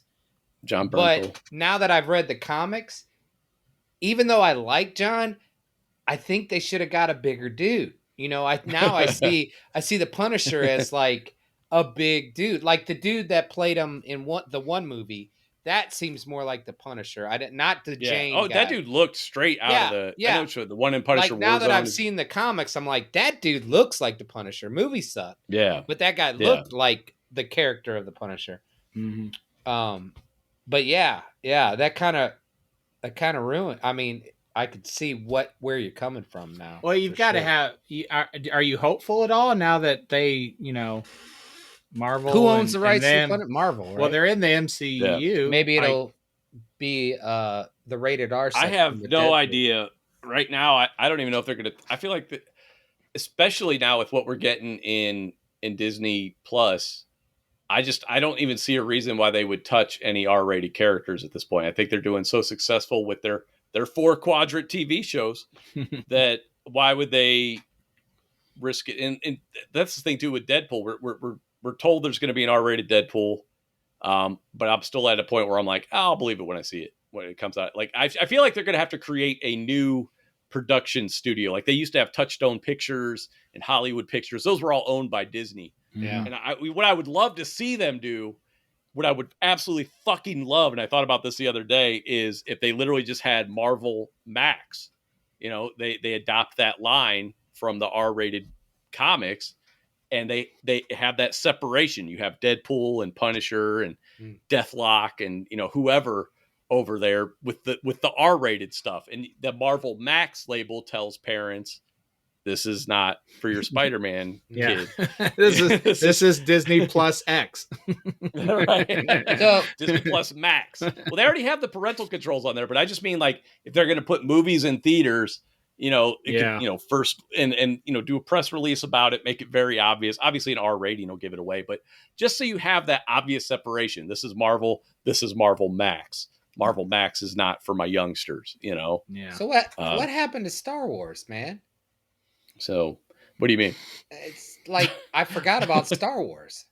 Obi-Wan's coming out. We got stuff. That's the next thing. It's because we just watched Boba Fett and it was dog shit. So we forgot about it. We just that's what you do with stuff. That's what you do with trauma. You compartmentalize until a Stephen Grant pops up. Like eventually, I'll have a Boba Fett personality who come out and be like The Empire Strikes Back. I did. Yeah. I honestly forgot about Boba Fett. You know what I watched recently? Too. Yeah, you just put it away. But this is what's crazy. Peacemaker came out this year, and we've already forgotten. And I love Peacemaker, so I just rewatched Peacemaker, and I just love it more and more the more I watch it. And the more I watch it, I'm like, put James Gunn in charge of the DC movie universe if you're not going to do Bruce Timm.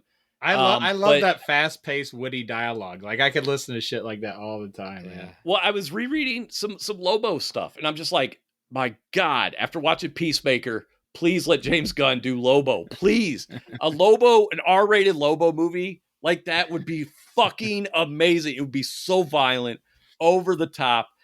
Peacemaker and Lobo are very similar in that Peacemaker is, he's a man from another time. He is not politically correct. Lobo fits that as well, but he's also invincible. He's got, unlike Peacemaker, he doesn't have like that self-doubt. He could be like a different character where he's like, I'll fuck everybody up, and it could just be fucking brilliant. All I can think about is in the Justice League Unlimited. At the end, like one of the seasons, at the end of every episode, Lobo lost a finger or a thumb or something.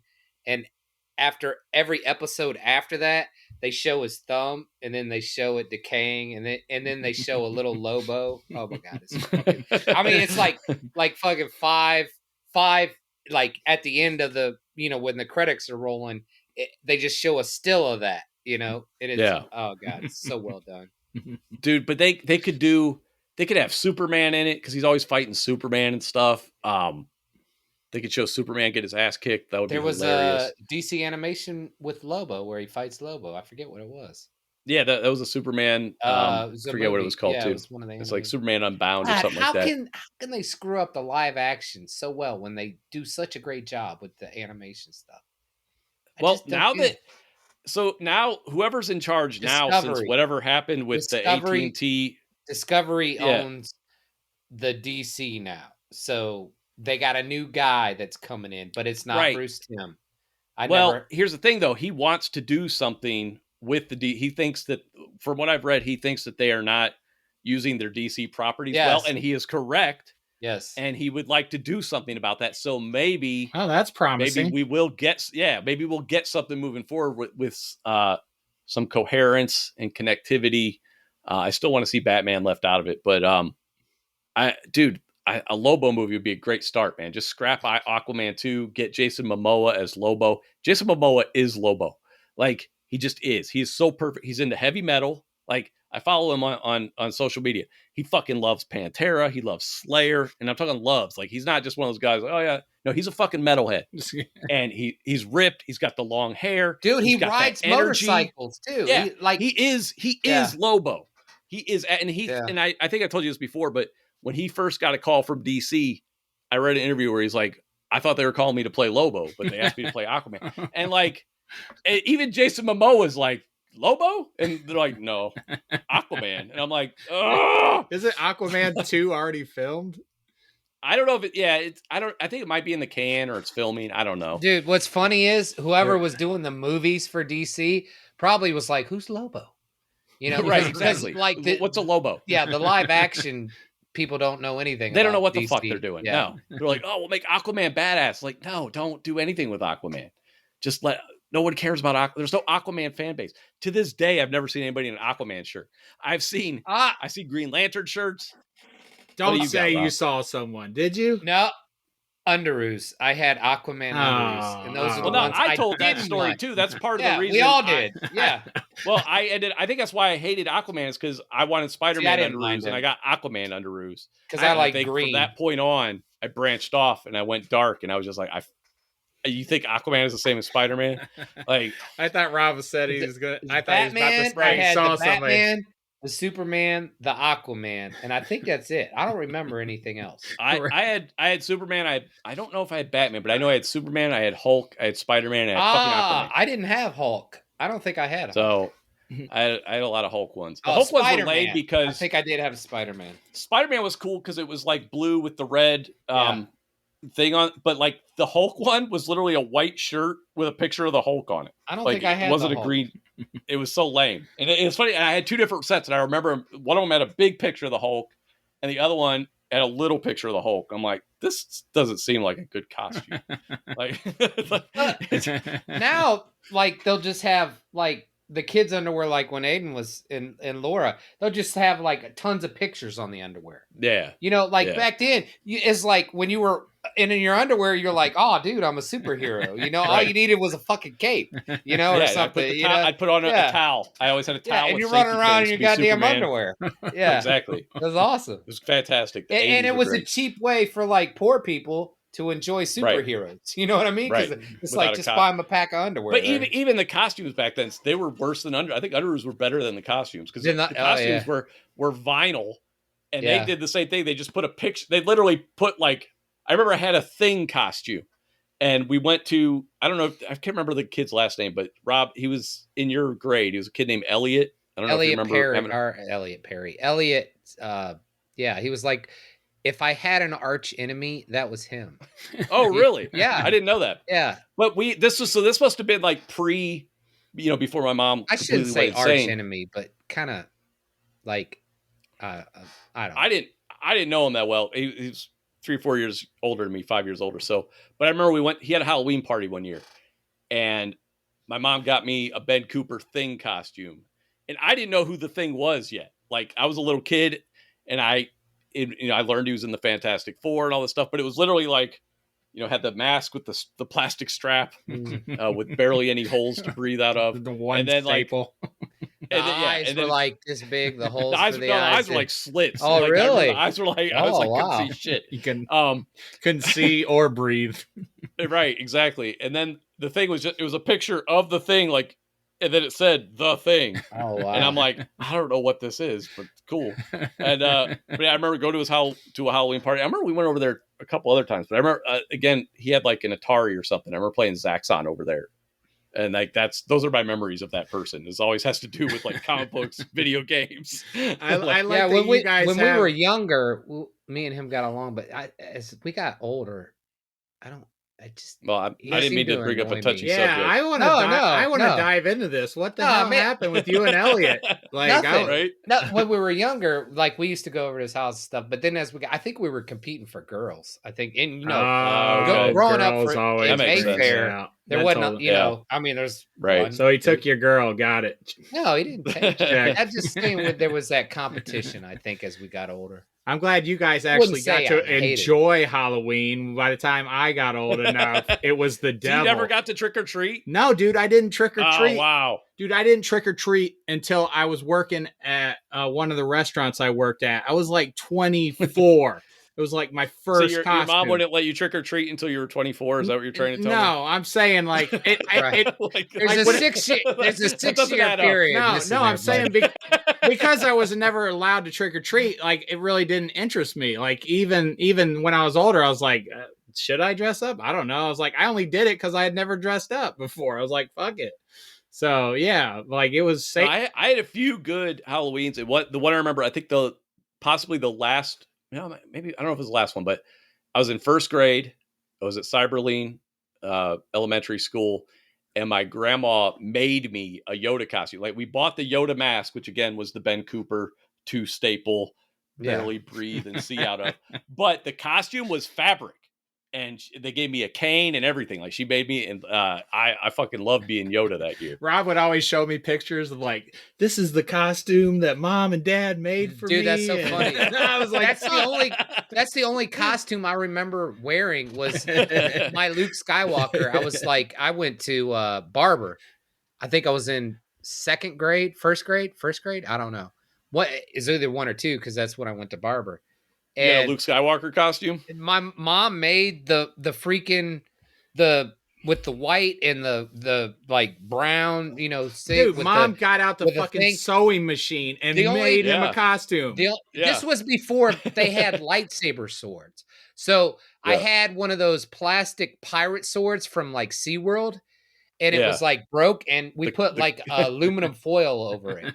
And Nice. that was my lightsaber. This was like they didn't have toy lightsabers back then. They had toy lightsabers. No, I don't know what year then that we couldn't afford it.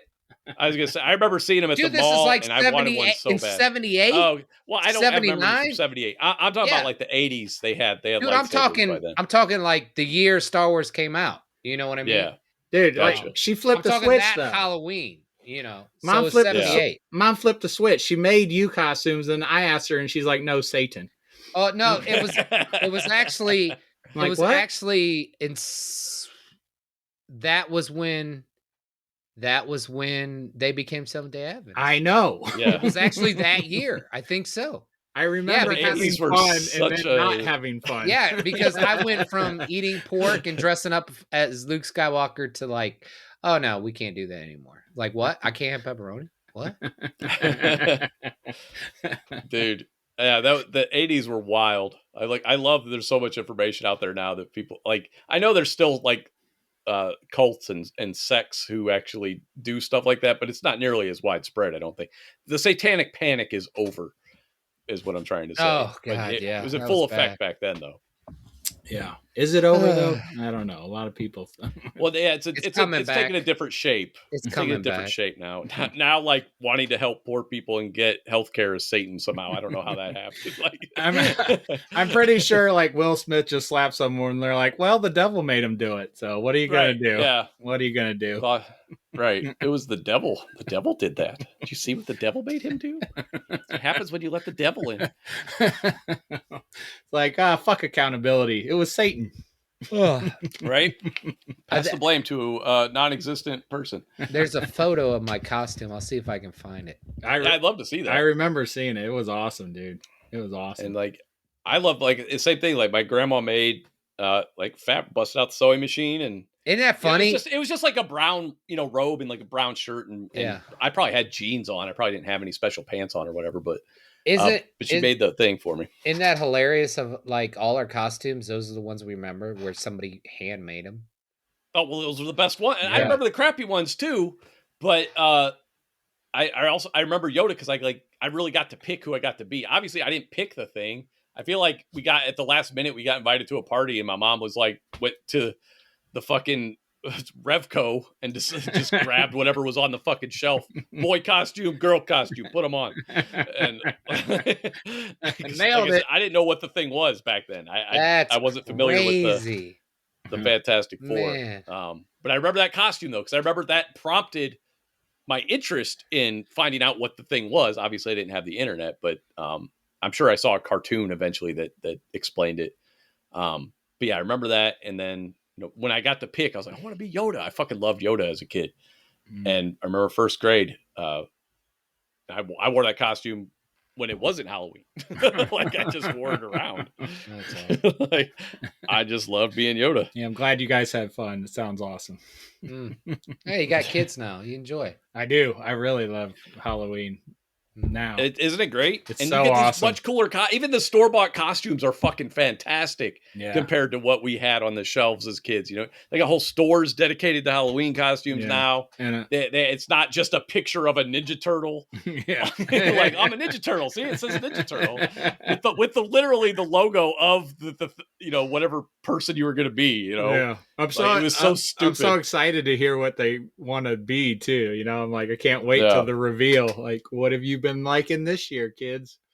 I'll try and throw in my little, a little bit of my own influence every once in a while. But if they're not going for it, then they pick something that's awesome. Like the Power Rangers, they wanted to be one year, and I was like, oh man, they look so cool. I wish I had those memories. Halloween's great, man. And like we took our kids, they don't obviously they're adults now, they don't trick or treat anymore, but they would always pick really cool costumes. Like Logan went as a Predator one year. We did Star Wars stuff multiple years. They went as Boba Fett and Jango Fett when they were like real little. Mm-hmm.